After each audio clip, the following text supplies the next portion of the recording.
Eu quero aqui dedicar esse nosso encontro e mandar um abraço muito afetuoso ao nosso mais que querido, duplamente querido, Zé Raul Teixeira.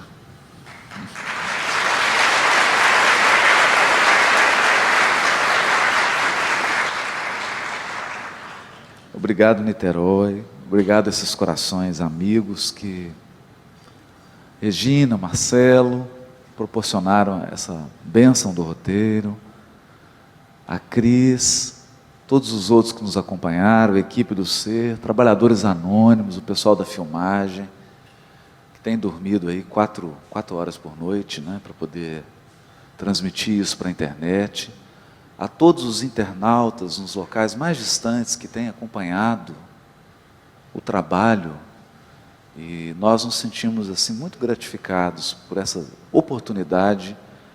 E é claro que a gente já sabia que as pessoas do Rio de Janeiro, do estado do Rio de Janeiro, são pessoas alegres, afetuosas e calorosas, mas eu não imaginava que era tanto. Então a gente fica muito feliz. E hoje é um encontro diferente, porque a gente não se propôs a simplesmente fazer uma palestra para um público, mas fazer uma reflexão sobre a comunicação social espírita, no sentido de que a comunicação envolve talentos, como aqueles da parábola, que precisam ser multiplicados e, portanto, aplicados com sabedoria, coragem, ousadia e sintonia espiritual, mas que exige também conhecimento, preparo,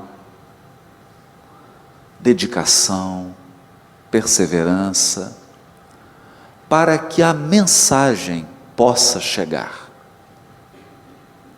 E para iniciar a nossa reflexão,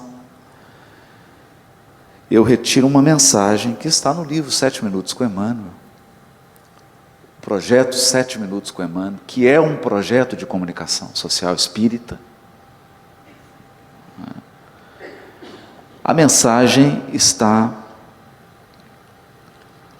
aqui no capítulo do livro Levantar e Seguir, da GEM, que se chama Nós Devemos. Nós devemos. Na verdade, Emmanuel comenta um versículo do primeiro capítulo da Epístola aos Romanos, o versículo 14 do capítulo 1, que diz assim: pois eu me sinto devedor a gregos e a bárbaros, a sábios e a ignorantes.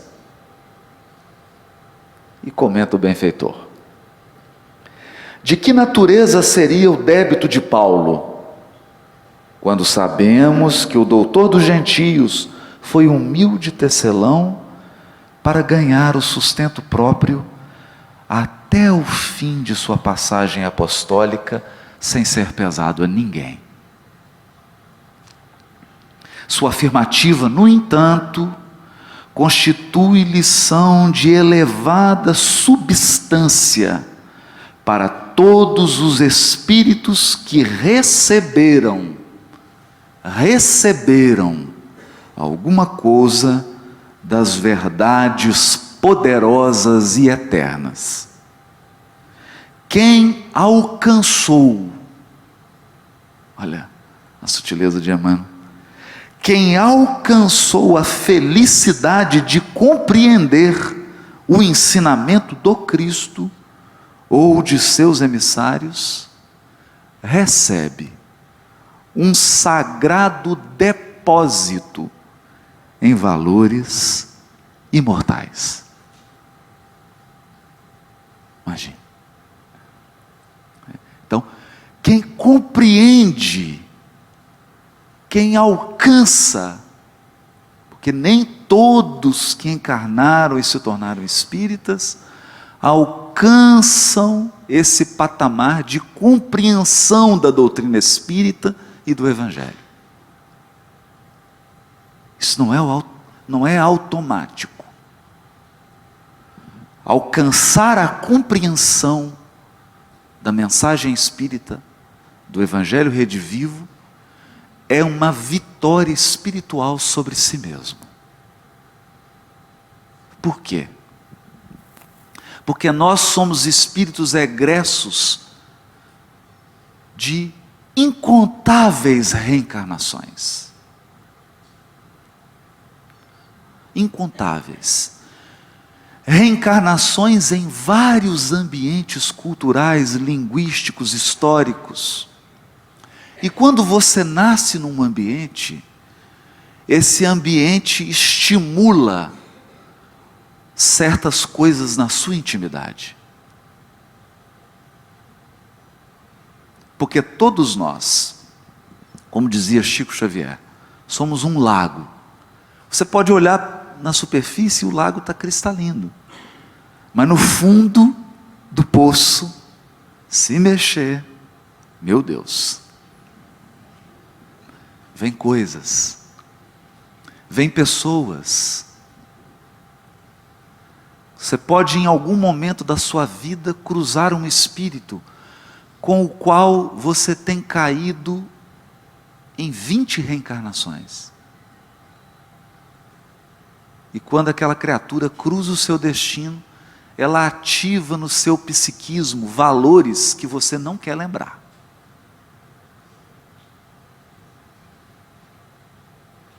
Então nós somos um livro vivo. Por isso que a gente costuma brincar, quando alguém pergunta assim, quem é você? E eu digo, meu nome é Legião, porque somos muitos. Nós somos muitos, muitas pessoas dormindo dentro de nós. É como se fosse um elenco de uma grande peça, de uma grande novela.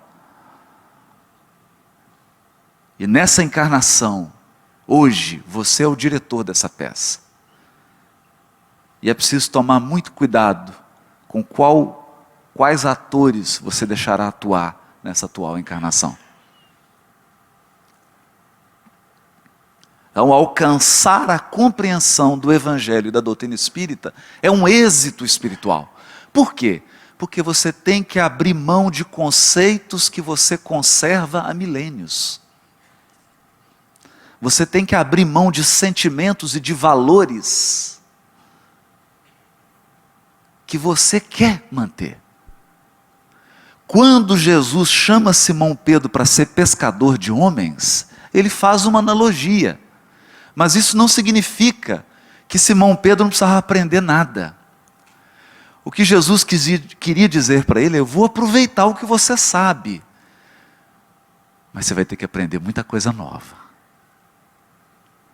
Você vai ter que reaprender o que você acha que sabe. E por isso Jesus diz para ele mais adiante, está no Evangelho de João, crê, te levarei aonde não queres ir.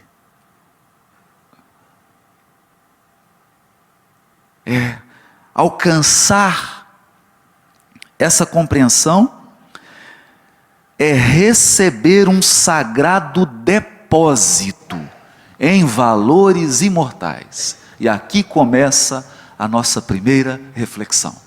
A comunicação social espírita lida com valores que não é dela. Ela recebeu um depósito sagrado. O que eu estou vindo falar aqui agora não é meu. Porque se fosse meu, se fosse um patrimônio meu, eu não estaria aqui falando. Eu não sei se vocês perceberam. Vocês já viram que quase não tem anjo expositor? É engraçado. Estou aqui com a Ivana, que é presidente da Federação de Goiás. A gente não tem conseguido expositor espírito puro. Eles não vêm fazer palestra. Por que será? Porque eles já incorporaram os valores. Então eles dão oportunidade para gente que ainda não incorporou. Então todo comunicador espírita é um depositário. Eu vou tentar dizer numa linguagem melhor. Nós estamos no cheque especial. Você não tem o saldo. Você olha aquele saldo lá e fala, nossa, meu Deus do céu, o que é isso? Mas não é dele, é um depósito. Recebe um depósito sagrado. E ele precisa cuidar desse patrimônio que não é dele. Por quê? Porque todo investimento espiritual tem uma contrapartida, prestação de contas. Como na parábola dos talentos. E aqui, evidentemente, Emmanuel está navegando na ideia da parábola dos talentos, em que o Senhor vem, deposita nas mãos, e depois ele volta dizendo, e você, meu filho, te dei 10, o que você fez? Multipliquei, fiz 20. Você fez 5, multipliquei, fiz 10. Aí pergunta por que recebeu menos. E você? Eu fiquei com medo, enterrei. Então eu vou tirar até o que você recebeu, porque você não tem condição de receber o depósito. É isso que a gente não entende na parábola. A gente acha, nossa, mas que Jesus é muito severo, né? Tirou até o que ele achava que tinha, ficou sem nada. Mas por quê? Porque a pessoa revelou não ser digna do depósito sagrado. Mas espera aí. Então esse negócio virou de ponta cabeça. Virou de ponta cabeça. Porque se eu estou aqui falando agora, eu não tenho saldo, e eu recebi um depósito, você do fundo, me ajuda. Eu sou credor ou devedor? Devedor.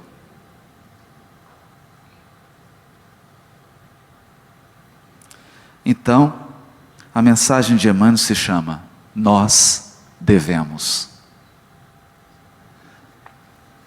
Gente, eu sou o maior devedor aqui desse ambiente.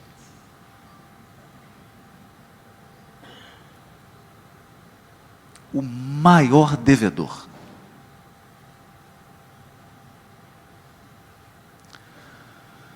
Porque comunicação social espírita é receber um depósito do Cristo pelas mãos de Kardec. Nossa!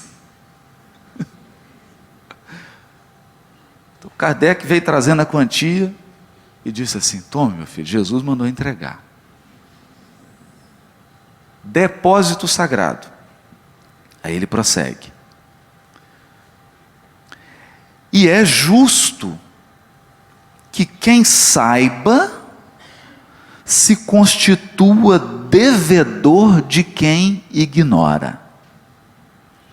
Quem tenha se reconheça como devedor de quem não possua. No ato de ensinar ou de proporcionar, reside, porém, uma das grandes situações desse mecanismo de realização do pagamento. Ou seja, o que Emmanuel está dizendo? Qual que é o mecanismo da evolução espiritual? Qual é o mecanismo? Se eu recebi um depósito de conhecimento, eu sou devedor do que ignora. Quem não conhece nada de evangelho, nada de doutrina espírita, quem está complicando a sua encarnação é meu credor. Eu que devo a ele.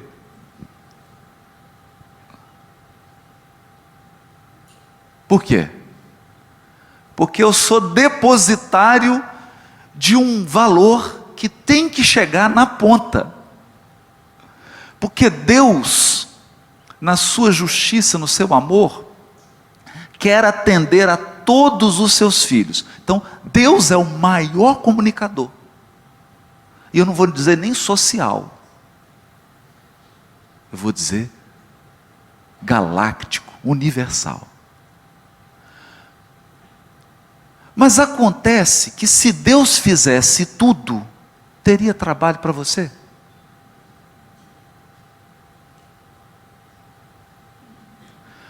Se Deus comunicasse lá na ponta,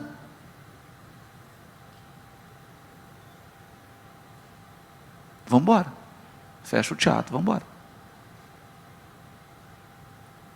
Então ele cria uma cadeia de depósitos. Eu tenho uma notícia desafiadora e uma boa. Eu vou dar a desafiadora primeiro. A pessoa viciada em droga, o jovem que está se suicidando, a pessoa que está acabando com a sua família, a pessoa que está se perdendo, ela é credora. Nós somos devedores. Isso não é um luxo. Comunicação social espírita não é um lazer, não é um hobby. É um dever. Eu tenho que comunicar. Eu tenho que levar o depósito sagrado dessa luz espiritual até a ponta. Mas tem uma notícia maravilhosa. Maravilhosa. Nessa lógica, eu sou credor do Dr. Bezerra de Menezes. Germano, André Luiz, Joana de Anjos. Sou credor. Porque eles são depositários de uma luz imensa. E esse depósito que eles receberam, tem que chegar aqui embaixo, em mim.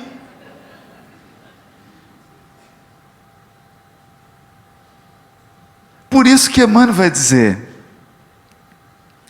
no ato de ensinar ou de proporcionar, olha, ensinar ou proporcionar, dar algo, reside uma das grandes situações desse mecanismo de realização do pagamento. Pagamento. Ninguém aprenderá entre irritações, nem aproveitará quando a dádiva favoreça os desvios da consciência. Ou seja, mais importante do que o ato de entregar parcela do depósito para alguém, é como eu entrego.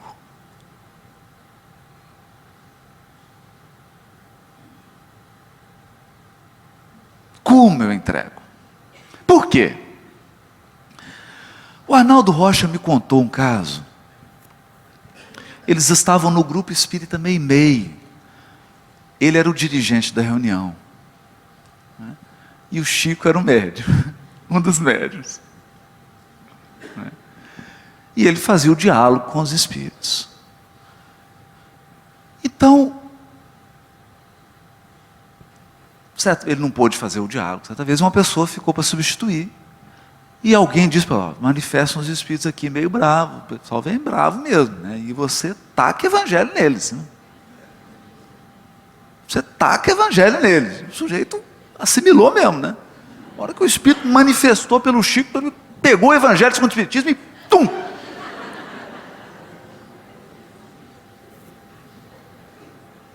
A pessoa falou, meu amigo de Deus, o que é isso que você está fazendo? O homem falou que era para atacar o evangelho mesmo. Não, mas não é isso, né? Depois o companheiro... O caso é engraçado para a gente, não para o Chico, né? Que ficou machucado. Depois que voltou do transe mediúnico. Mas será que na nossa ânsia de comunicar, a gente não faz isso?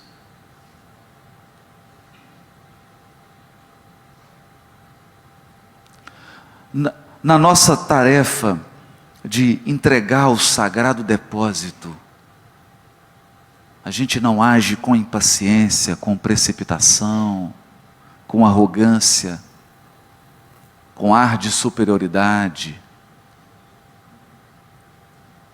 e acaba entregando a luz embrulhada na violência. Imagina? Então, no ato de entregar reside o segredo. E é por isso da nossa reflexão da comunicação social espírita. Essa área das nossas atividades doutrinárias. Porque é preciso refletir no como. Conteúdo, nós temos luz para assombrar. É um sol. Mas como levar essa luz? Sem ofuscar, sem ofender, sem humilhar, sem dividir. Sem dividir.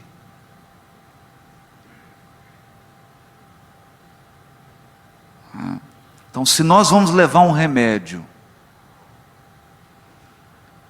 e no ato de ministrar o remédio, eu causo mais sofrimento ao doente do que a doença, tem que trocar o enfermeiro. Tem algum problema.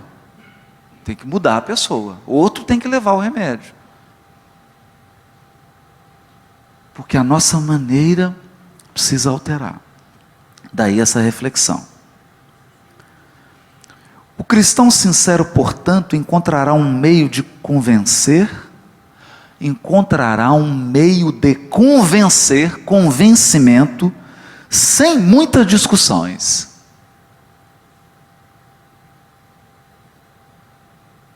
Sem muitas discussões. E um recurso para beneficiar a outrem, sem a cooperação mecânica das possibilidades financeiras de modo absoluto. Ou seja, eu preciso aumentar meu poder de persuasão e diminuir a minha ânsia de discutir.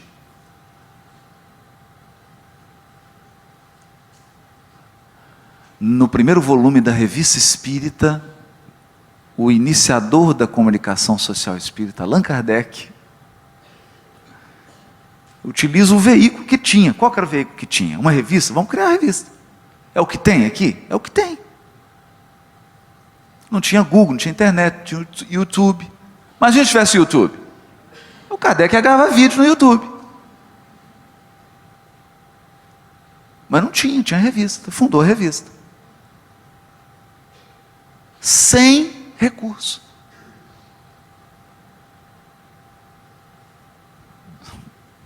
Quer dizer, o codificador da doutrina espírita não tinha recurso para fazer a revista. E fez. E aí a gente vai pensar, é um outro encontro só para meditar. Sabe qual é um problema? Será que o Espírito de verdade falou assim, não, eu vou fazer a coisa ficar mais difícil para ele? Será que é isso? Não. Tem alguma lição aí, não? É uma lição. Não teve o recurso e fez, por vários anos, mas ele coloca no início, essa revista se constituirá numa tribuna livre.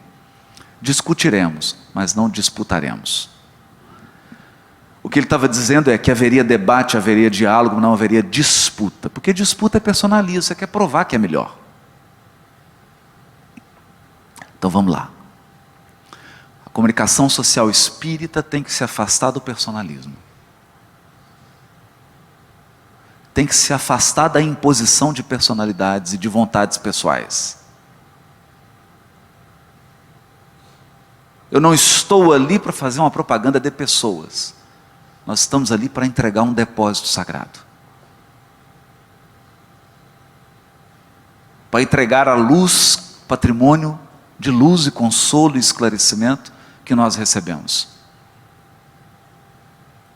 E isso precisa ser feito de tal modo que não ofenda, que não gere dissensões, que gere diálogo, aprendizado. É a maneira de fazer. A palavra do amigo do gentilismo renova os conceitos de luta das convicções. Renova o conceito de luta das convicções. Primeiramente, por quê? Você tem que ser amigo do seu público-alvo. Isso nos chama atenção, Emmanuel. Paulo era o amigo dos gentios. Emmanuel não disse assim, Paulo era o comunicador dos gentios. Paulo é o amigo dos gentios. Então, primeira coisa que Paulo fazia, ele construía relacionamentos. Ele chegava no local e ele se interessava pelas pessoas, pela vida delas, pelos seus costumes, pelos seus valores, não os dele, não os dele, mas pelos valores das pessoas, pelo que as pessoas precisam. Então eu vou dar um exemplo. Paulo estudou. Gente, quando a gente diz assim, se tiver algum judeu aqui, levanta a mãozinha. Quando a gente diz no judaísmo assim, Gamaliel, nós não temos noção do que é esse nome. Hilel e Gamaliel são até hoje, considerados os grandes sábios do judaísmo. É o top 5, né? É o top do top do top.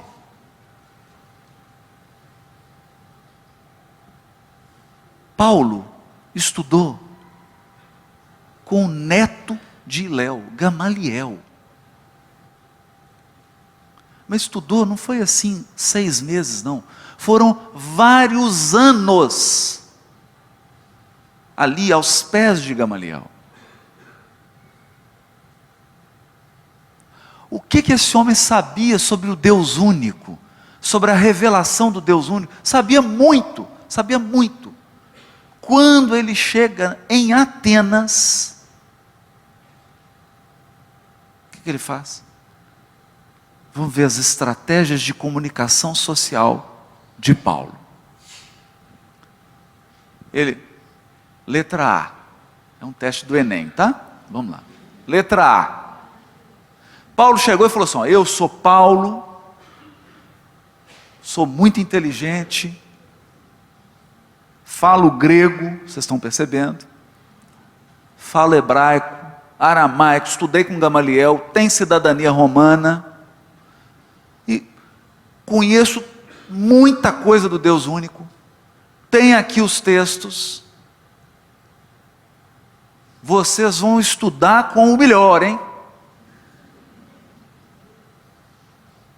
Todo mundo ajoelha aí e agradece, porque não é qualquer um que tem um professor como eu, não. E mais, eu sou o vaso escolhido. Certo ou errado? Errado. Já.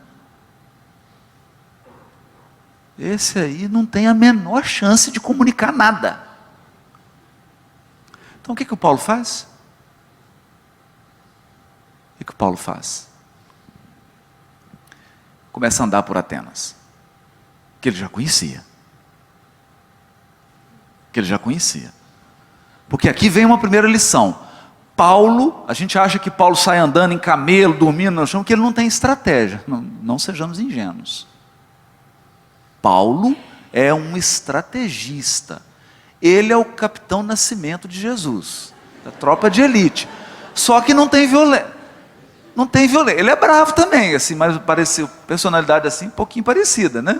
Mas ele não é violento, né? Não usa de violência, não é? Mas é forte, estrategista. Então ele chega em Atenas, ele que já conhecia literatura, olha tudo, vê um túmulo escrito assim, Deus desconhecido.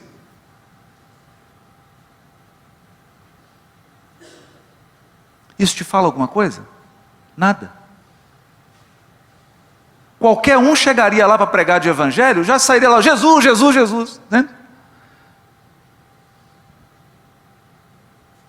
Mas aí, onde que está a estratégia?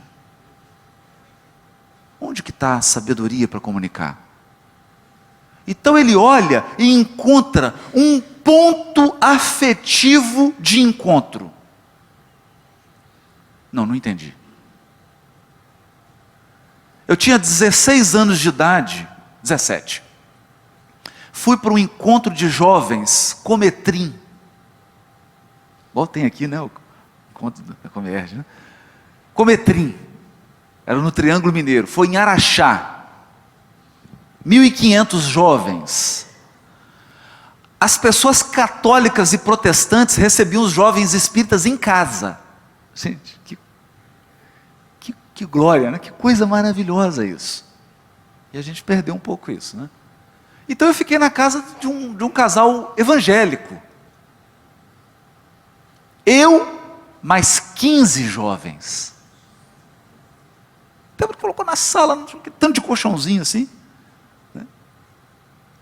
E nós deitamos lá, pus meu colchãozinho, deitei, do meu lado, um rapaz. Aí, não, sério, não, eu sou daqui, não sei o que, tá lá.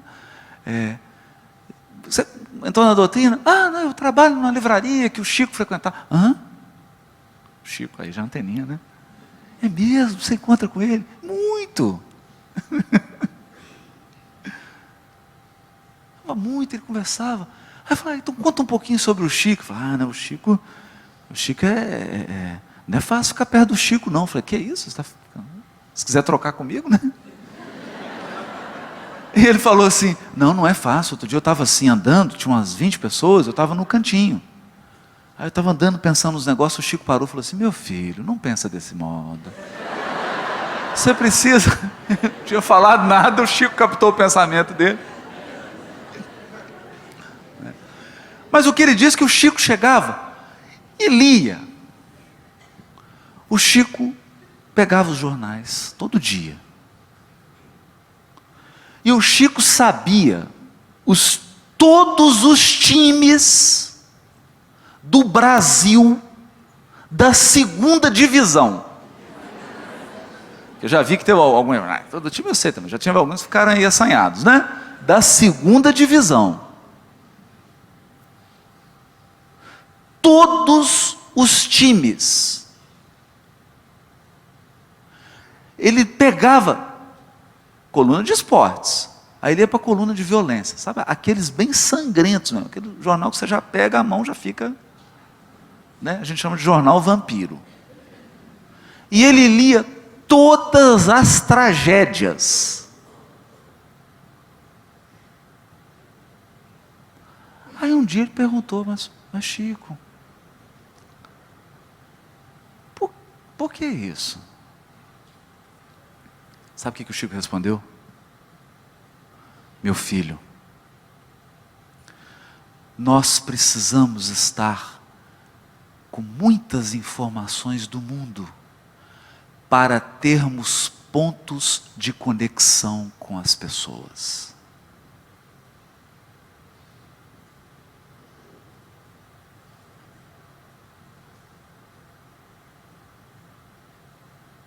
Percebe? Então o sujeito está aqui com a camisa do Flamengo, todo animado, num ambiente descontraído, num churrasco, numa festa de aniversário, está lá, animado, aí você chega para ele e fala assim, você ouviu falar no Allan Kardec? Tu olha assim, de que planeta você é?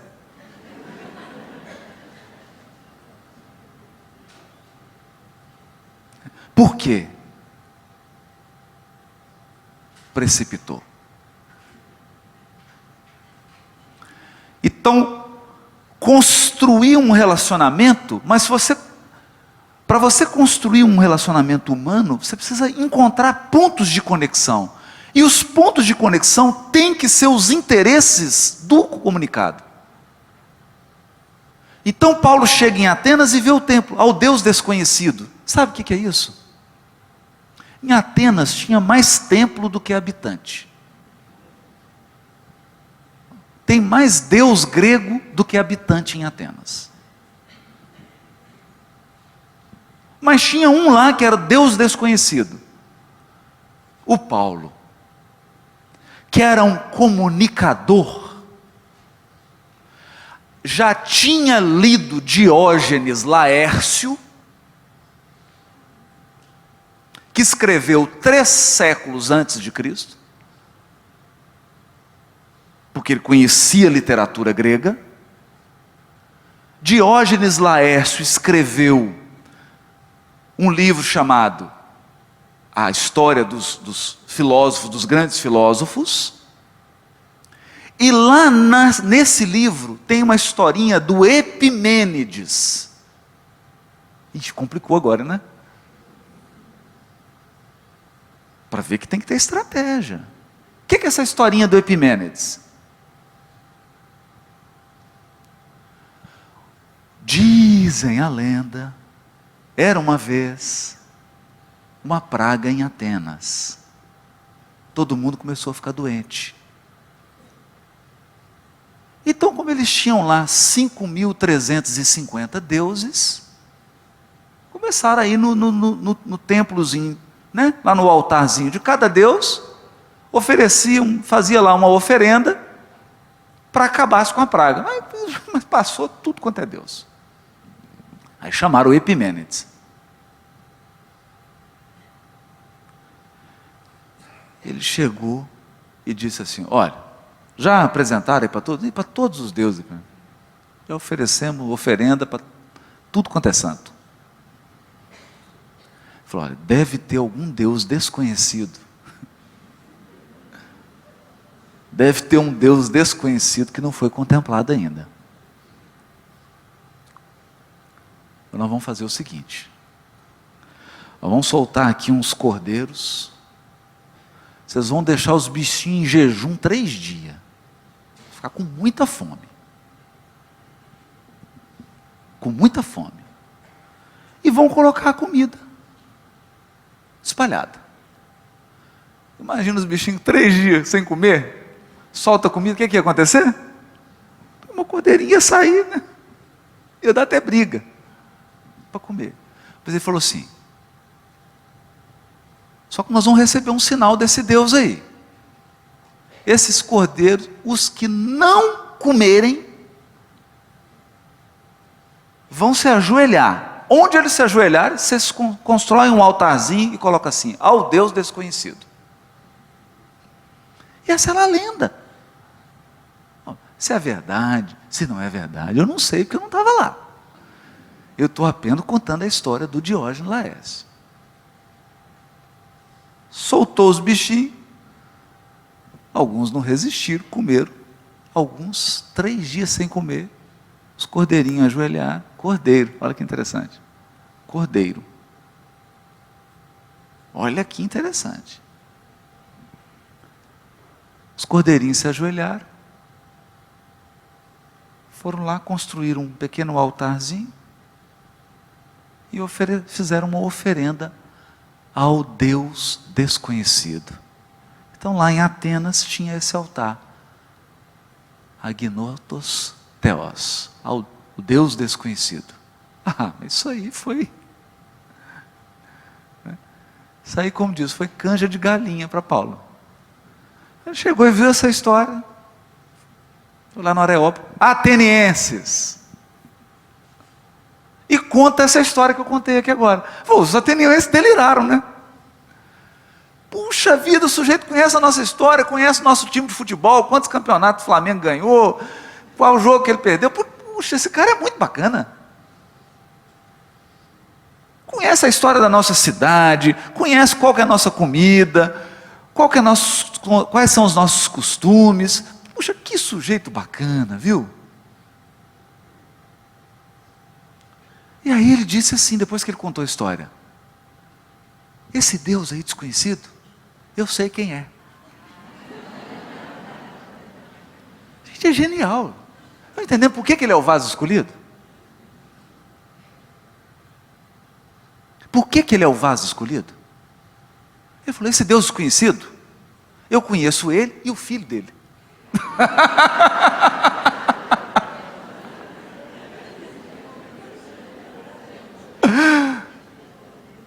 E foi um encanto, está em Atos dos Apóstolos. Incrível, incrível.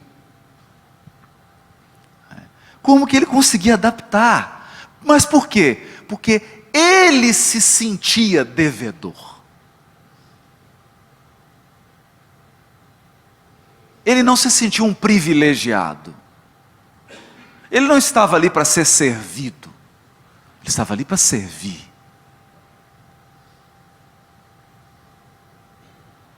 Não é? Então o credor era o ignorante.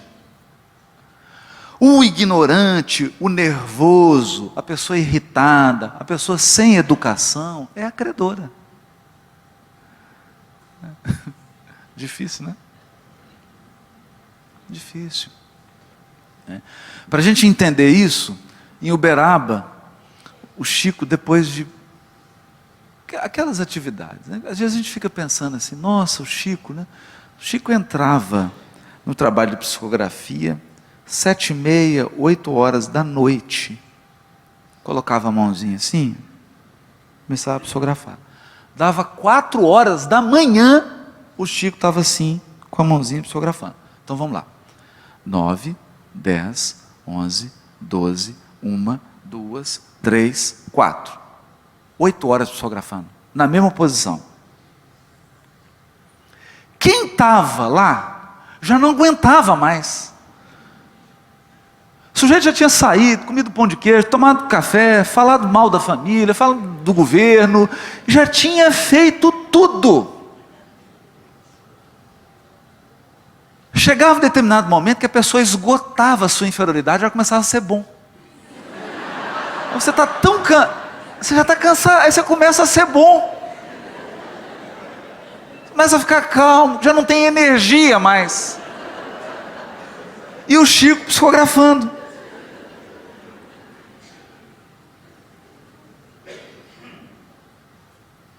Quando ele sai,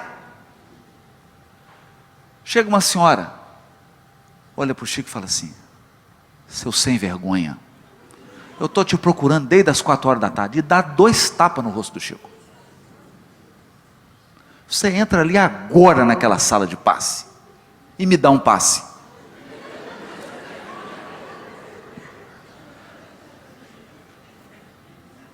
E o Chico olha para o lado assim, mano.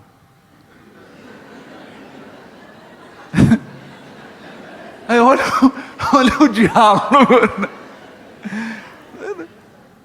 Naquela doçura, né? O Chico olha e fala assim, olha, eu vou dizer para o senhor que eu estou assim sem condições de dar o passe nela.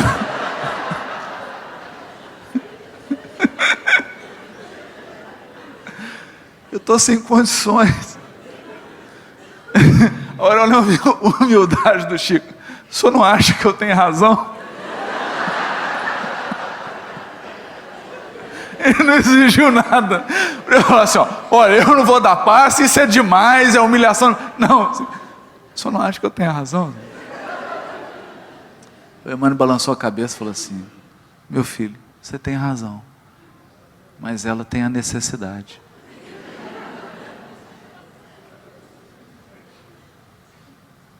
Você tem razão. A necessidade é ela que tem. Vou fazer o que agora? Né? A gente costuma brincar. Né? Você quer continuar casado? Você quer ter razão? Ou continuar casado? É mais ou menos essa pergunta. Então, como Paulo amava o grego, o bárbaro, não importa. Ele amava o gentio.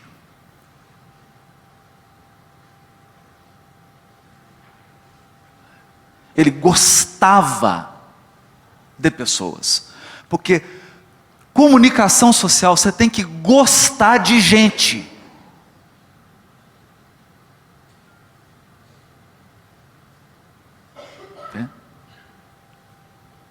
Só que gente é um negócio diferente, é um trem diferente.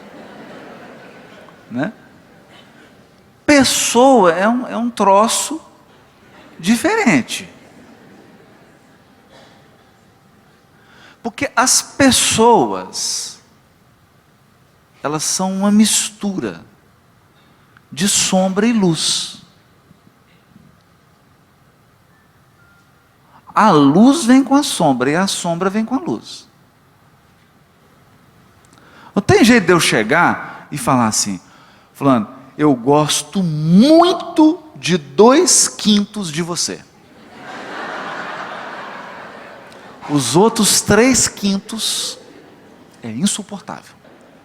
Então nós vamos nos relacionar, mas eu vou me relacionar apenas com 2/5 da sua personalidade.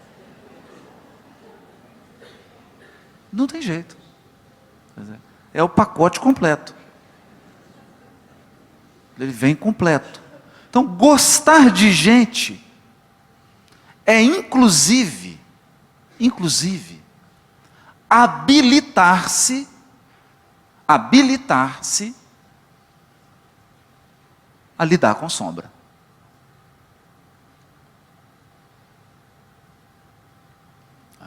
Então, há uma cena em uma obra de André Luiz que me chama muito atenção. Muito atenção. É o caso do Pedro Neves. Está lá em Nosso Lar, né? Aí tem aquele problema com a filha, porque a filha estava desencarnando, e o genro começa a levar a amante para dentro de casa, uma situação complicadíssima, e o Pedro Neves fica revoltado, mas ele fica revoltado. Não é? E num determinado momento, vem o André Luiz, o benfeitor, e o Pedro Neves, e eles convencem ele, vão fazer um atendimento ao genro. Fazer um atendimento. E o genro estava numa boate, daquelas. E aí ele já fica transtornado. Ele vê que o genro está naquele ambiente, ele já fica... Hora que ele entra, ele vê lá o genro se engraçando, né, com algumas moças.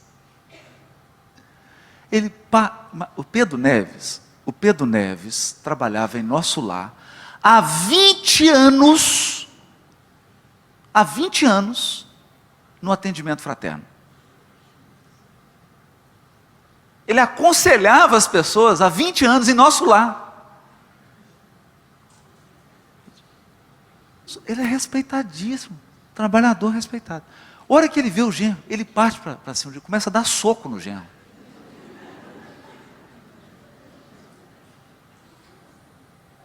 Claro, ele do mundo espiritual.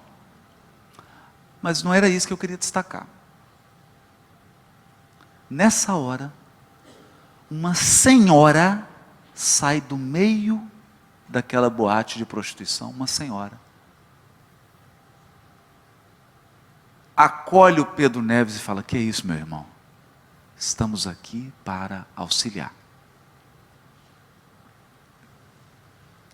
Aquela era uma senhora, uma mãezinha, das esferas superiores, que ficava naquela boate, atendendo os frequentadores. Imagina, né? Você assim, 50 anos de movimento espírita, de trabalho espiritual, né? Passou por todas as atividades. Você chega no plano espiritual, ele fala, nossa, minha irmã, vem cá, dá um abraço. Que trabalho bonito que você fez. Temos uma atividade agora nobre para você.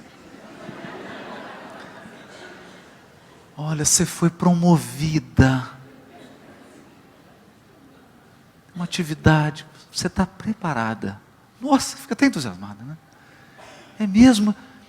É algum conselho de comunicação social? Não, filho, não. Você vai ficar, é um turno de trabalho, uma coisa mais leve assim. De 8 a 10 horas por dia. Por dia não, por noite. que é um trabalho noturno, não é? Tem uma boate de prostituição no Rio, e você vai ficar lá, atendendo aos nossos irmãos, às nossas irmãs que frequentam, tentando preservar e resgatar valores espirituais neles. Você se sentiria honrado? Né? Nós somos devedores. Então lá tinha uma senhora. E quando ela vê aquela cena, ela vai ajudar o Pedro Neves. Fala, não, companheiro, não é isso. Esse é o sentido. Porque aquela senhora era um espírito nobre. Ela estava dentro da boate, mas a psicosfera dela era outra. No entanto, ela amava as pessoas que estavam ali. Os adúlteros, as prostitutas, os bebuns, não importa. Todos são pessoas. Tem uma história familiar, tem suas dificuldades, suas lutas. E ali ela estava depositária de um sagrado patrimônio e entregando, talvez em doses homeopáticas. Né? E como é que você faz comunicação social espírita numa boate de prostituição? É uma tarefa desafiadora para espírito, não é para a gente. Não é para a gente. Em doses homeopáticas. Então, o apóstolo da gentilidade amava. A comunicação social exige, primeiro, amor. Precisa amar o público-alvo. Preciso amar as pessoas. Gostar das pessoas. Ter interesse por elas. Tentar entender o que elas gostam. O que elas apreciam. Quais são os valores delas. O que faz os olhos delas brilharem. Não os meus. Porque senão eu não serei capaz de comunicar. E Emmanuel conclui dizendo, dentro desse quadro, Nero não mais seria apontado como perseguidor dos mártires, mas como necessitado da luz que os mártires cristãos possuíam. Nossa!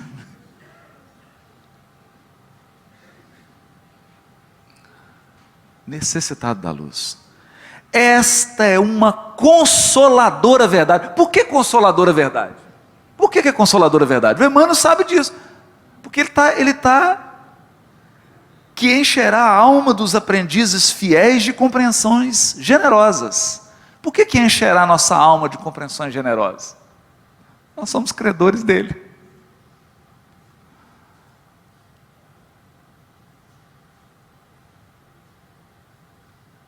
Eles nos devem. Porque tem um depósito de luz que precisa chegar até nós.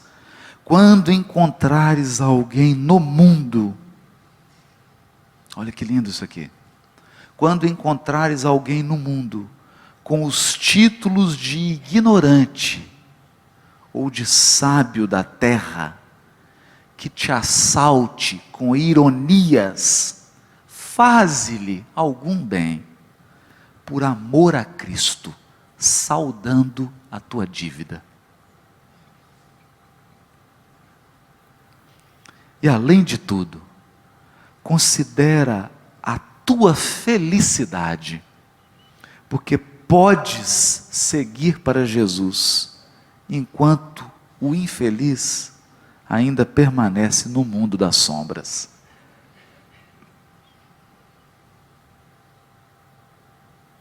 Quer dizer, esse é o mote. Esse é o princípio. É o Espírito que anima. É o Espírito que anima. E nós optamos, nessa primeira parte agora, vamos chamar o intervalo, né? nós optamos nessa primeira parte por falar da essência que deve inspirar a comunicação social. Porque as estratégias nós aprenderemos nos diálogos, com as pessoas da área, com as atividades da área, que estão buscando aí estratégias e nós vamos encontrá-las, mas essa essência precisa ser incorporada. Porque essa essência é o que vai ditar quais são as melhores estratégias. É por isso que Paulo dizia, não adianta só você pegar todo o teu patrimônio e doar para a caridade. Não é só esse ato material. Se esse teu ato material não tiver inspirado pelo amor, pela caridade, o ato não valeu, porque é como um corpo sem alma. Qual é a alma? A alma, o espírito que dá vida ao corpo da comunicação social, da assistência social, da caridade de um modo geral. Qual que é o espírito que dá vida a esse corpo? É o espírito do amor. É o espírito de serviço. E é essa consciência de que somos depositários. E todo depósito traduz um ato de confiança. Isso significa que o Cristo confia em nós. Confia. Confia. Ele espera. Olha só, Jesus é o governador espiritual do orbe. Ele está cheio de problema para resolver no mundo, inclusive no Brasil, cheio de problema. Problema na economia, problema na política, problema social. Jesus está cheio de problema para resolver. E Ele confiou que a gente vai ajudar. E agora? Como é que nós vamos corresponder a esse ato de confiança? É preciso corresponder. Fazer só o que Ele nos pede. Ele não pediu para a gente resolver o problema de Niterói. Não, isso aí é Ele, ele vai resolver. Ele tem uma equipe lá boa. Mas Ele nos deu uma tarefa. À altura das nossas capacidades. E espera que a gente corresponda, que a gente o ajude. Então, dando continuidade aos trabalhos aqui dessa manhã, a gente chama de volta ao palco o Haroldo Dutra Dias e a amiga Ivana Raschke, presidente da Federação Espírita do Estado de Goiás e assessora de comunicação social espírita do CFN. Queridos irmãos, bom dia. Nós queremos aproveitar bastante o nosso Haroldo aqui, inclusive para nos auxiliar em questões práticas das nossas atividades da área de comunicação social espírita. E nós queríamos iniciar, Haroldo, falando com você sobre uma questão que nós temos observado, que é muito comum no nosso movimento espírita, em todos os estados por onde nós caminhamos. Muitas vezes, nós como trabalhadores espíritas, valorizamos muito as atividades de assistência social. Nos preocupamos muito com o pão, com a sopa, e nós sabemos da importância. Mas muitas vezes paramos por aí, não é? Nos preocupamos com o pão material, mas não percebemos a importância que tem o pão espiritual. Eu queria que você comentasse um pouco acerca desse assunto, como realmente sensibilizar os nossos dirigentes espíritas sobre a importância dessa área que leva essa mensagem para o mundo. Ivana, é interessante isso porque é o que dá início ao trabalho de Paulo de Tarso. Porque ele volta do deserto, chega na casa do caminho, e a primeira coisa que ele observa, maravilhoso trabalho, né? Um trabalho de beneficência, de caridade, e que a Casa do Caminho fazia, que era um trabalho ímpar no mundo, porque o mundo não conhecia uma casa de beneficência social. As pessoas não recebiam aqueles cuidados dos doentes, dos famintos, né? E isso é importantíssimo, né? Muito importante. Mas o que que e aí aqui a gente vê o que é o Paulo, né? Como é que ele tinha uma visão realmente de longo alcance, né? Ele olha para João Evangelista, Simão Pedro, todos se dedicando exclusivamente. Essa é a questão.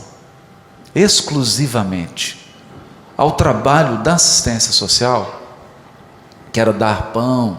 Quer dizer, não é que o Paulo era contra, gente, pelo amor de Deus, né? A questão aqui não é se faz ou não faz a atividade de beneficência social. Nós não podemos nem discutir isso, pelo amor de Deus, né? Fora da caridade não há salvação, né? A caridade material é o primeiro patamar da caridade, é o primeiro degrau. Mas a questão é a conjunção. Que a gente fala, atividade assistencial ou atividade de comunicação social, de ensino, de divulgação da doutrina. Isso ou aquilo. E o Paulo, como é um homem que supera o ou, né? Para ele não tem judeu ou grego, para ele é judeu e grego, né? É o homem do i, é o homem da soma, da união. Ele chama Pedro e fala, gente, mas tem uma coisa errada aqui. Vocês não podem ficar exclusivamente num trabalho apenas de curando corpos, porque corpos enfermos nós teremos sempre, e no final das contas todo corpo vai perecer, e a semeadura de luzes espirituais e a caridade ao espírito, e a caridade ao espírito, quem vai fazer? E aí eles ficam, e quando já tinham se organizado minimamente, né? Quer dizer, Simão Pedro já tinha percebido um pouco disso, mas não, pela própria idade, pelas atribuições de Simão Pedro, ele não conseguiu ampliar isso, levar para fora das paredes da Casa do Caminho. Então o que Simão Pedro faz? João Evangelista e Tiago Menor, com o trabalho de falar do Evangelho, porque alguém tinha que falar do Evangelho. Ninguém ia contar a história, ninguém ia iluminar, levar os ensinos de Jesus, iam ficar todos calados, dando pão, a roupa, o agasalho, e atendendo o doente, dando remédio. Então os três se reservam a tarefa da divulgação, da comunicação social, né, do Evangelho, e designam 7 colaboradores que ficariam encarregados de coordenar, de administrar esse trabalho da assistência social. Mas o Paulo entendeu que aquilo era muito pouco, porque você resolveu o problema interno da Casa do Caminho, mas não resolveu o problema da divulgação mundial do Evangelho. Então olha a visão de Paulo. Ele falou, se a gente ficar aqui na Casa do Caminho falando de Evangelho, é o seguinte, vai desencarnar Simão Pedro, vai desencarnar todo mundo, e o pessoal de Niterói não vai ouvir do Evangelho. Nós não estaríamos aqui. Então ele já sai com aquele espírito missionário e fala, Barnabé, nós temos que sair pelo mundo. Nós temos que ensinar Evangelho para as pessoas. E o Barnabé dá uma cambalhota, porque o Barnabé é coração, né? E então ele fica, nossa, mas como é que eu vou fazer? Eu vou deixar o Simão Pedro, ele está com dificuldade financeira. É aquele amor, né? O Barnabé é um coração maior do que o peito. E aí o Paulo sempre com as suas soluções conciliadoras, que agregam, né? Porque a gente sempre tem 2 soluções. Sempre tem 2. Uma que destrói e uma que agrega. Então, Paulo escolheu a solução que agrega, que soma. Aí o que ele propõe? Ele falou, não tem problema. Enquanto a gente divulga o Evangelho, a gente arrecada dinheiro para a igreja. É um gênio, né? Então ele ia divulgar o evangelho. Eu falei, você pode dar um pouquinho aí, dá uma campanha lá para cá do caminho. E quando ele voltava, levava aquela soma de recursos para a casa do caminho. Olha que generosidade do Paulo, mas entendendo que. E ele falava para Barnabé, e aqui, gente, eu vou até dizer, não sou eu que estou falando, está lá no Paulo Estevam, quem falou foi Paulo. Então, qualquer problema, conversem com ele, não comigo. Ele diz assim, Barnabé, o homem iluminado pelo Evangelho não passa necessidade mais. Ele não está falando que é agora. Ele não está falando que é hoje. Mas é claro, porque o Espírito que consegue, através de uma sequência de encarnações, porque não dá para fazer isso numa vida só, evangelizar-se, iluminar-se, ele não passa mais necessidade. Porque nós só enfrentamos doenças, dificuldades, restrições, porque temos necessidade delas. Porque a mente é um imã. É um imã. Você atrai o que você pensa, o que você vibra, o que você sente, consciente e inconscientemente. Por isso que o trabalho do Evangelho é mais do que pensar positivo. Senão eu chegava aqui e falava, vamos pensar todo mundo positivo? Vamos. Resolver o problema da evolução, já sou espírito puro. Não é tão simples assim. Porque eu tenho um passado, eu tenho um inconsciente. Então eu tenho pensamentos e sentimentos que são automatizados, gente.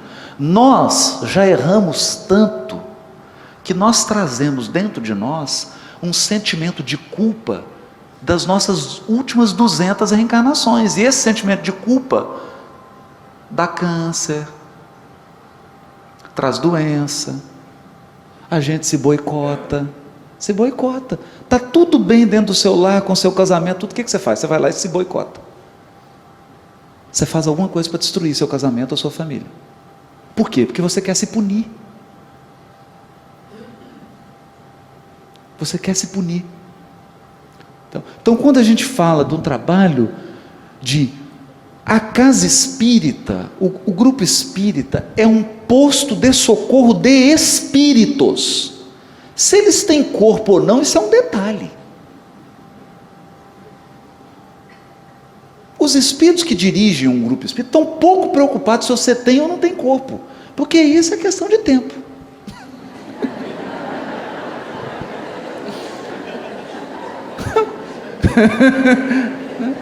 É questão de tempo. Você tem corpo por enquanto.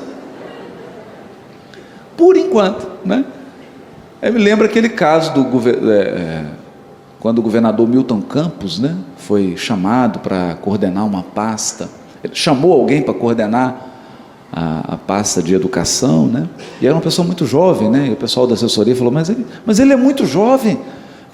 Ele é muito jovem, como é que ele vai coordenar essa pasta? Ele falou assim, não, isso é um defeito que o tempo corrige. Então, você por enquanto tem um corpo. A casa espírita é um posto de socorro espiritual. É lá que as pessoas recebem a luz da doutrina espírita, que é o Evangelho redivivo. Tudo mais é acessório. O sol da casa espírita, o sol de uma casa espírita é consolar e esclarecer espíritos. Então o sujeito chega, ele é mendigo, não interessa, ele é mendigo agora. Você acha que ele foi mendigo em todas as encarnações dele? Será? Você não sabe que espírito é esse que está entrando, né? Você olha para uma criança, você vai num asilo espírita e vê o velhinho, você não sabe que espírito que é aquele. Você olha para ele, ele está frágil, agora não consegue andar, mas a encarnação inteira ele foi um tirano. Você olha para a criancinha, que bonitinho, que bebê, ai, que gracinha, né? Que gracinha. Quem que é esse, né? Que gracinha de nenenzinho? É o Nero reencarnado. Hã? É o Nero. Não sabe o que é o espírito. Daí a importância da gente entender que todos nós precisamos de evangelho, de doutrina espírita, né? Que é o evangelho redivivo no nosso coração e na nossa mente. Nós precisamos. Eu não vou dizer o nome, não posso fazer isso, né? Porque a pessoa está encarnada ainda e seria não seria aconselhável da minha parte. Um grande empresário saiu da sua cidade e nesse dia o Chico, 5 horas da manhã, já estava com o terninho dele, tomando café. Eu não estou. Ó, Chico, o que está acontecendo? Não, vamos receber uma pessoa. 6 horas da manhã tocou campainha. Um grande empresário. O problema dele não é dinheiro. Ele tem um problema de roupa? Coitadinho, não tem. Pode comprar 100 mil guarda-roupas. Não tinha problema nenhum de recurso. Nenhum. 6 horas da manhã bateu. Eu preciso falar com Chico Xavier. Quem me contou isso foi o Eurípides. O Eurípides abriu a porta e falou, ele já está te esperando, pode entrar. Lá o Chico está sentadinho. Me disse ele que esse homem chorou igual criança das 6 às 8 da manhã.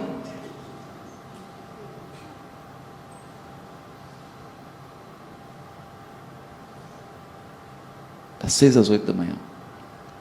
No final da conversa, o Chico falou com ele assim: meu filho, eu tenho muito medo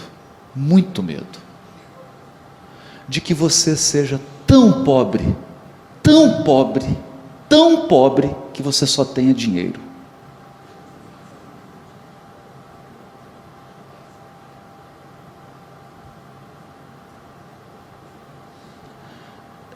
Alguém tem dúvida que o Chico foi caridoso?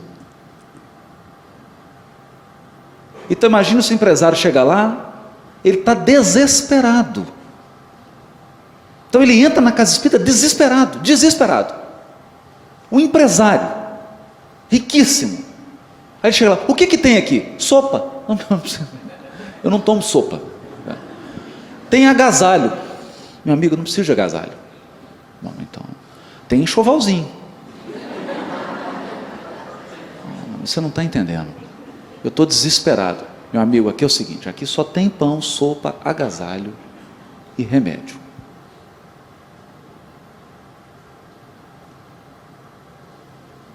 E aí? O que nós vamos dar? Gente, que isso? Nós temos muito mais do que isso. Nós temos a luz da doutrina espírita. A luz. Ontem estava aqui Ivana do meu lado. Aí nós somos na fila, as pessoas vêm carinhosas para dar um abraço, pegar o autógrafo no livro. A gente aproveita esse momento para conversar, para encontrar com os irmãos, para trocar as vibrações de fraternidade. O primeiro jovem, rapaz, eu não vou falar porque fica chato, né? Ele era bonito? Muito bonito. Não posso falar. Segundo a Ivana, o rapaz era muito bonito e tal, era o primeiro da fila. Ele chegou ontem, Barra do Piraí, porque no meio da nossa exposição, nós lembramos de um fato recente, que eu fiz um encontro de grupos espíritas da Suíça, na Suíça, e foram vários grupos da Alemanha, de vários países. Foi um encontro lindo, maravilhoso. Estava o presidente da Federação Espírita da França, Charles Kempf.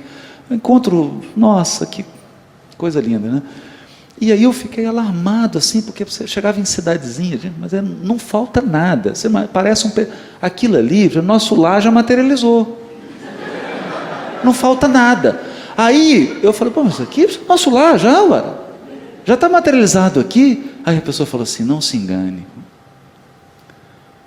Todos os dias, mais de 10 jovens suicidam aqui, nesse lugarzinho.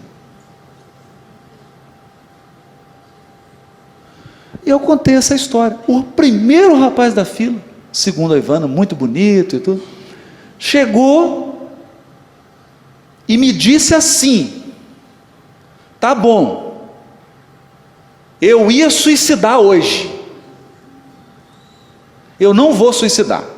Então eu peguei na mão dele e falei, não faça isso, você não vai morrer, você vai chegar do lado de lá, você está com um problema, seus problemas vão multiplicar por 2, fica com a gente, fica firme, vamos ficar junto. Tá bom, eu vou ficar. E foi embora. Valeu o roteiro. Valeu o roteiro. Então, é essa luz que nós temos nas mãos. É essa luz. Então, dá o pão, dá o agasalho, dá o remédio, dá tudo que a pessoa precisa. Nós temos que dar tudo que a pessoa precisa. Mas pelo amor de Jesus, dá a doutrina espírita. Entrega esse depósito de luz. Entrega. Por favor, entrega. Não deixa de entregar. Mostra. Diga, você não morre. Nós somos eternos. Entrega esse patrimônio. Porque não é uma questão, sabe, Ivana, de dizer assim, nós devemos ou não devemos. Nós não temos o direito de negar.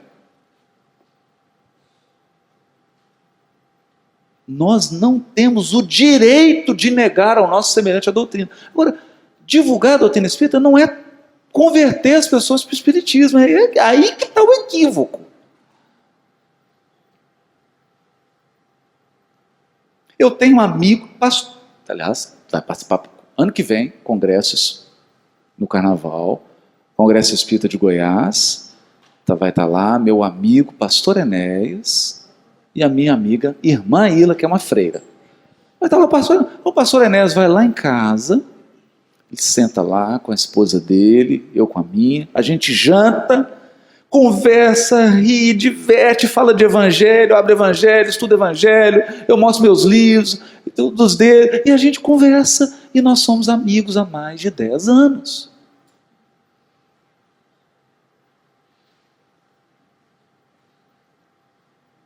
Mais de 10 anos.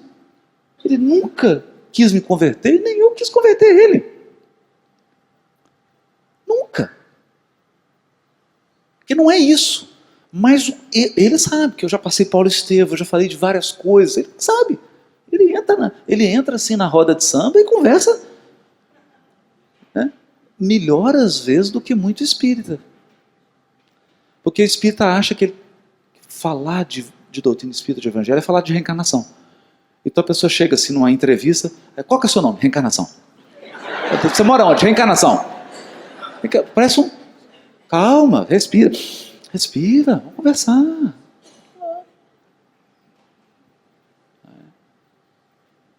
Então ele fala, às vezes já ligou, diz, olha, tive um sonho hoje, o Espírito Santo me falou que você precisa... O seu trabalho aí de divulgação do Evangelho, precisa tomar uns cuidados com isso, com isso.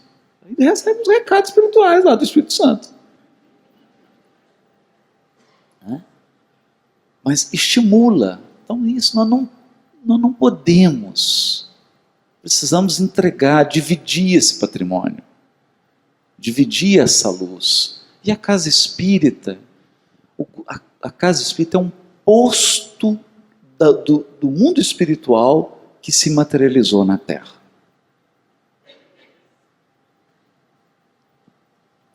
É assim que eu vejo. Um posto do mundo espiritual que se materializou na Terra. E, para dizer a verdade, em muitas ocasiões, ele é um pronto-socorro. Porque chega gente com perfume francês, com bolsa Gucci, com terno Armani, mas em pedaços. Em pedaços. Eu já tive a bênção de levar muita gente para a casa espírita, receber um passezinho. Um passe, ouvir uma palestra, que mora assim nos locais mais luxuosos de Belo Horizonte. E a pessoa não dorme se não tomar ansiolítico.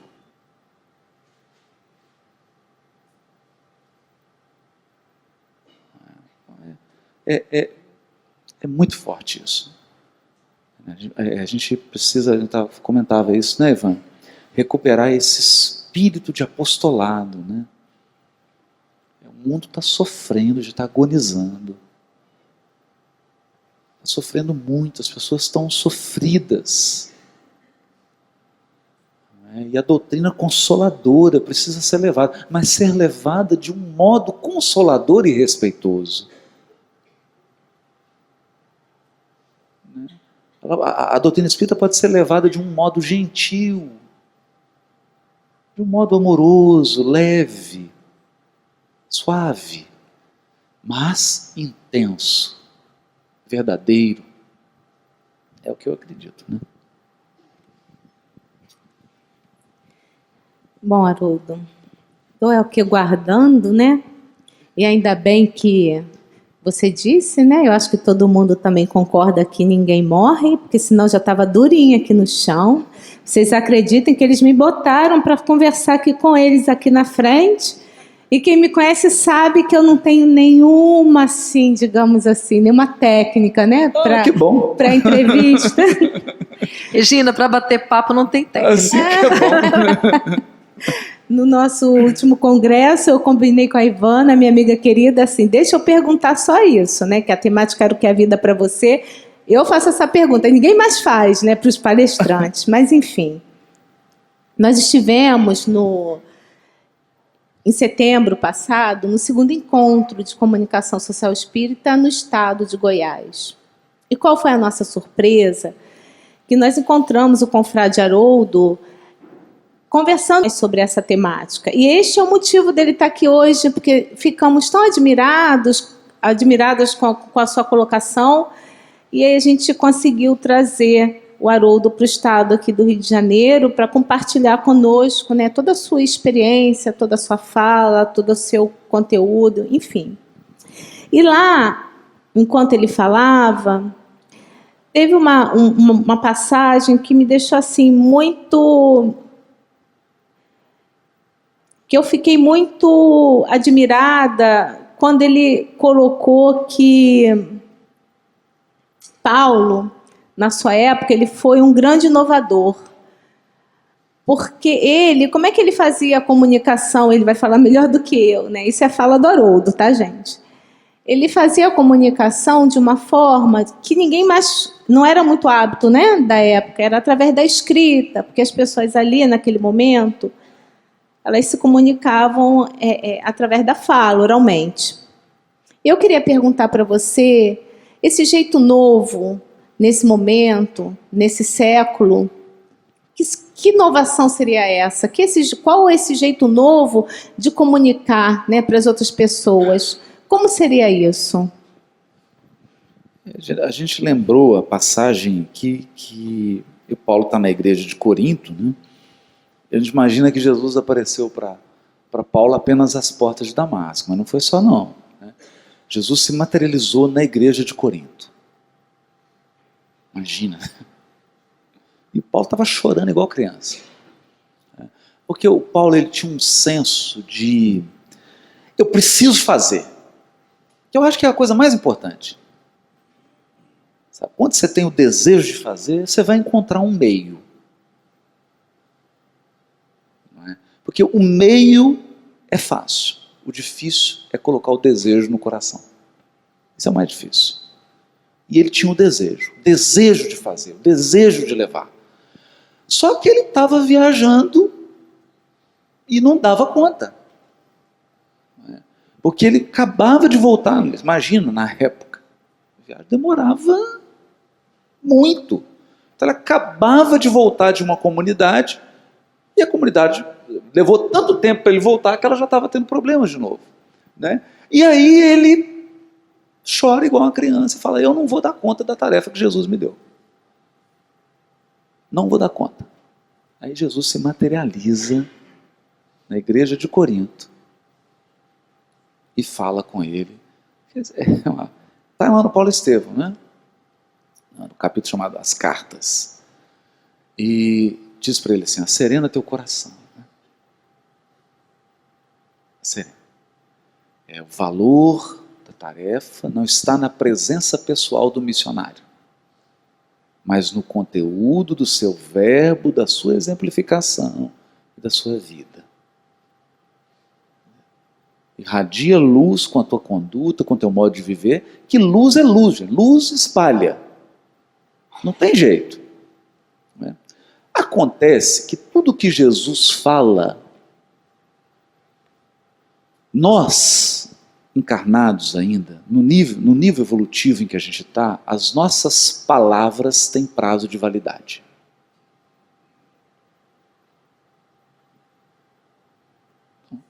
Então eu viro a Larissa e diz assim, Larissa, você é muito nervosa. Essa palavra ela tem prazo de validade.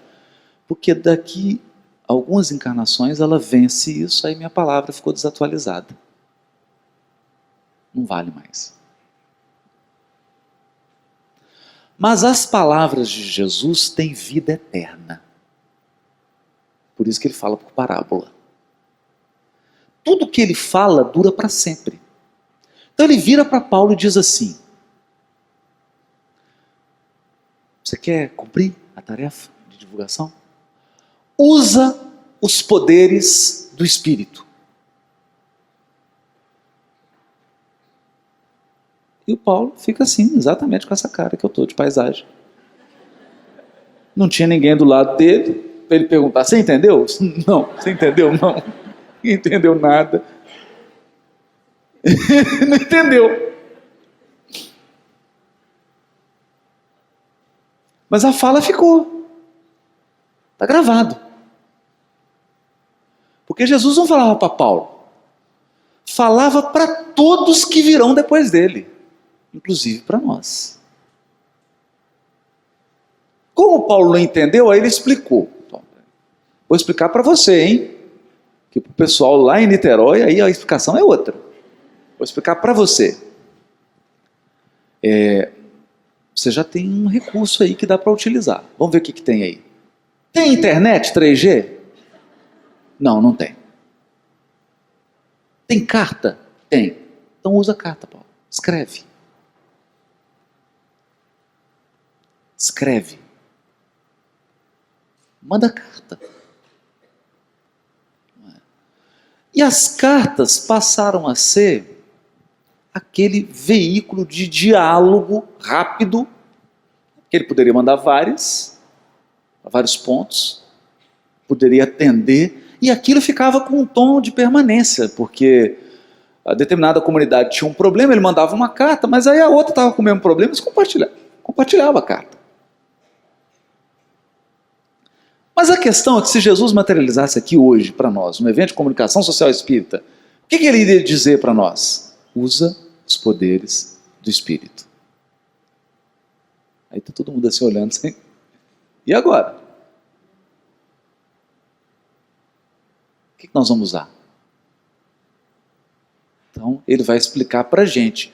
Porque a explicação que a gente der agora não é válida para daqui 200 anos. Então nós vamos combinar, porque ninguém aqui vai morrer, então daqui 200 anos nós já combinamos um roteiro. Um outro evento de comunicação social espírita daqui 200 anos. Não dá para disponibilizar um ingresso ainda, porque estamos com um problema aí. Mas nós estamos combinados. Aí vamos dizer a mesma coisa, usa os poderes do Espírito, só que daqui 200 anos tudo é diferente. Mas o que tem hoje? O que tem hoje? Hoje tem YouTube. Hoje você tem podcast. Hoje você tem rádio, web rádio. Hoje tem videoconferência. Hoje tem Facebook. Então hoje tem videogame. Videogame. Aí nós espíritas ainda não usamos o videogame para levar a doutrina espírita do Evangelho, por exemplo. E é uma ferramenta poderosa. Nós temos desenho animado. Temos curta-metragem. Curta-metragem. Você vai lá em Gramado, tem festival de curta-metragem. Aí você vai assistir os negócios assim. Tem coisa boa, mas tem coisa que dá vontade de chorar.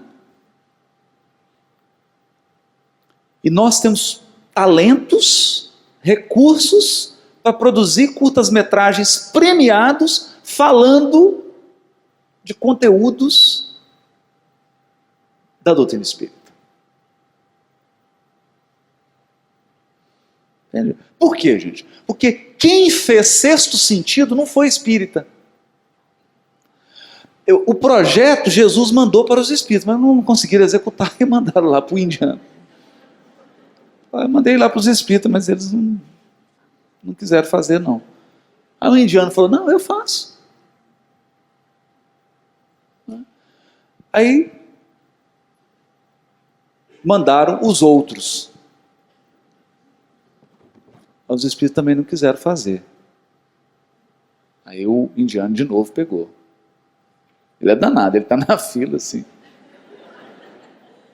Está igual solteiro disputando buquê de rosa em casamento, né? Ele fica lá esperando Jesus mandar. Os espíritos vão pegar, não, eu pego. Não é? E agora a gente vê filme aí com Tom Hanks falando de reencarnação, mas falando o quê? Sutil. Está lá o conceito. Está divulgando. Então, pensando nisso também, né, a gente tentando... Tem a Web Rádio Fraternidade, Web Rádio Rio de Janeiro, Rádio Boa Nova, aqui, né? Projetos maravilhosos aí. Web TV, TV SEI, agora é FEB TV, né? Tá mudando aí, foi incorporado. E tantos outros trabalhos, né? E a gente precisa investir nisso. Começar a estimular mesmo a comunidade espírita a acessar a internet, acessar, baixar, ouvir, usar esse recurso. O recurso é poderoso, se ele for utilizado. Então aí a gente criou lá o projeto do podcast, por exemplo. Né? É um bate-papo, senta aqui, conversa, mas está gravando, está transmitindo. Agora, por exemplo, um beijo, um abraço para todos os internautas.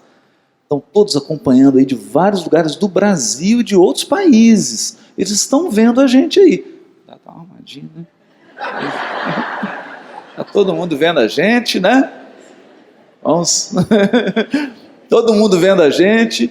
E estamos comunicando, estamos nos corações. Às vezes a pessoa encontra e fala, nossa, eu te vejo no vídeo, é tão íntimo, mas é isso mesmo. O recurso, Jesus mandou a internet para o mundo para espalhar a fraternidade. Para a gente se unir. Então, temos que usar esse recurso. Como? Olha, como nós vamos ter que pensar. Nós vamos ter que estudar, vamos ter que testar. Porque uma coisa nova, gente, quando você inova, não tem garantia. Só tem uma garantia, que você vai errar. Se você não estiver disposto a cometer erros, você não inova. Então nós temos que testar essas ferramentas e otimizar, melhorar, ampliar a comunicação social, utilizando de um modo inteligente essas ferramentas. Mas só um detalhe, sabe, que é assim. Nós temos que comunicar doutrina espírita e evangelho de um modo agradável.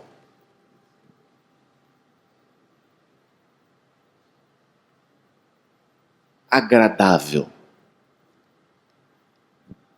Eu não vou contar o santo, não, porque eu conheço ela, mas eu não vou falar quem é. Tá? Vou contar para ninguém. O Chico estava num bar, mas era um bar, sabe, daqueles assim, um bar de pingus. E todo dia de manhã, tinha gente caído na porta, cedo, gente bebendo, não sabia nem o nome mais. Todo dia o Chico e o Beraba entrava nesse bar, tomava um cafezinho naquele bar. Gente, tem tanto bar gostoso que serve café, confeitaria, Uberaba. O Chico escolhia aquele, que cheiro de cachaça. Meu Deus do céu. Uma espírita ficou incomodada com aquilo. Um dia ela parou, fez um sacrifício, entrou no bar, falou: Chico, tomando café num bar. Aí o Chico falou para ela: minha filha, quando um espírita entra num bar, ele vira lar.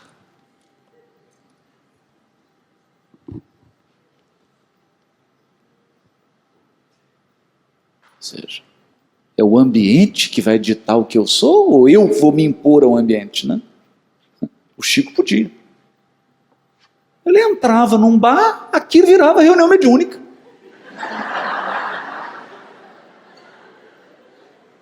Reunião mediúnica. Estava lá, os espíritos trabalhando. Então, essa é agradável que nós precisamos romper. Por que eu digo isso? Porque nós precisamos romper um paradigma. O paradigma que para falar de evangelho tem que ser chato. Para qualquer coisa para Jesus tem que ser feio. Não é para Jesus, não. Então faz mal feito. Porque a gente confunde simplicidade com desmazelo. Simplicidade com desorganização. Não tem nada a ver uma coisa com a outra. É só você olhar para nosso lar. Só olhar para nosso lar. É só você fazer... Chega em casa hoje, pega a série André Luiz e faz uma pesquisa. Eu fiz essa pesquisa. Toda a obra de André Luiz. A vestimenta dos benfeitores. Vocês mulheres iam ficar alucinadas. Se Veneranda montasse uma grife aqui no Rio, gente, ela é incrível. É simplesmente lindo. Porque é simples e lindo. Não é? Então, para a gente comunicar para o gentio, né, para a gente levar, tem que ter esse tom de agradável, de gostoso, de bonito, de feliz, de bom. Que você veja... Então você olha para o Chico no Pinga Fogo, você não consegue desligar. O Chico, como dizia o Arnaldo, né? Chamava o Chico de gostosura. Por quê? Tinha uma propaganda de açúcar. A mulher falava: e o açúcar não sei o quê. Aí a mulher falava assim: gostosura. Era a propaganda da época, né? E o Arnaldo dizia assim: a gente estava perto do Chico conversando, e o Chico começava a falar, e ele ria, ele tomava café, aí todo mundo falava assim: gostosura, né? Era uma delícia. Então você vê o Chico brincando, no Pinga Fogo, o Chico brinca com loteria. Ele fala assim: papai, meu pai comprava o bilhete, né? Aí um dia ele falou assim: meu filho, você podia pedir para o Emmanuel aí, para os espíritos, falar os números aí, né? Do sorteio, ele: pai, eles não podem fazer isso. Ele falou: meu filho, mas pelo menos você joga. Aí o Chico brinca: e eu estou jogando até hoje. E aí todo mundo ri, aquela coisa linda. Aí ele fala do Augusto dos Anjos, ou seja, é um negócio delicioso. Você vê a entrevista do Chico com a Hebe, era uma coisa linda, porque eles não paravam de rir. Era aquela alegria, eles riam, o Chico contava os casos, era um negócio contagiante. Mas por quê? Porque ele era simplesmente humano. Então a gente precisa resgatar esse valor na comunicação do Espiritismo. Ele precisa ser agradável, belo, bonito, sutil. Sutil. Gente, sutileza é um negócio... Por quê? Porque pausa também é nota musical. Silêncio também é música. Não dizer é dizer muito. Deixar subentendido é uma poderosa força de comunicação. E quando se a gente incorporar isso, nossa, porque, gente, nós temos um... Você imagina, a pessoa chega assim e fala, olha, qual que é o propósito do Espiritismo? Aí a gente responde, formar homens de bem. A cabeça da pessoa gira. Ela falou, achei que você ia responder que é tornar todo mundo espírita. Não, não. O lema do Espiritismo é fora da caridade não há salvação. Fica onde você está, mas seja bom. É um negócio constrangedor. É para deixar qualquer repórter sem fala. Então, recurso nós temos. Nós precisamos envolver esse recurso numa moldura que seja bela, agradável, humana. Humana. Se a gente consegue isso, é uma força poderosa. Não é? Poderosa. Bom, gente, o que é bom dura pouco, né? Nós temos que entregar o teatro às 13 horas. Que é agora. Mas antes disso, primeiramente agradecer. Muito obrigada, né, por você ter aceitado o convite. Que é isso? Eu tenho que agradecer. A Ivana, uma amiga querida. Acompanhou todo o roteiro com a gente. Sorte minha, né? Eu me inspiro nela. Ela é minha professora nessa área. Então, assim, para mim, estar aqui hoje com duas pessoas tão boas e tão cheias de conteúdo para passar para a gente, eu acho que é um privilégio para todos nós. Mas, infelizmente, a gente tem que encerrar. Queria agradecer. Você quer falar algumas palavras finais? Não? Tchau.